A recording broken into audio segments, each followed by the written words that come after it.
Guys, তোমরা কিভাবে এই ধরনের ট্রেন্ডিং ফটোগুলো এডিটিং করবে চলো দেখে আসি।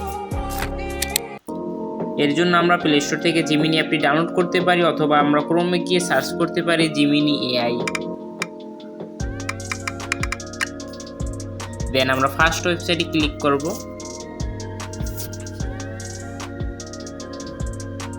দেন এখান থেকে প্লাস আইকনে ক্লিক করে আমাদের ছবিটা আপলোড করে দেব।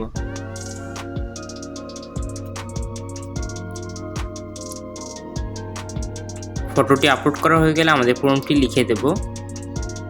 তারপর আমরা এখানে ক্লিক করব, তাহলে আমাদের ফটোটি ক্রিয়েট হয়ে যাবে।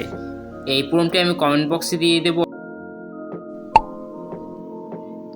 এন্ড তোমরা দেখতেই পাচ্ছ আমাদের ছবিটি কত সুন্দরভাবে জেনারেট করে দিয়েছে। আজকে পর্যন্তই, দেখা হবে অন্য কোনো ভিডিওতে অন্য কোনো সময়। সবাইকে আসসালামু আলাইকুম।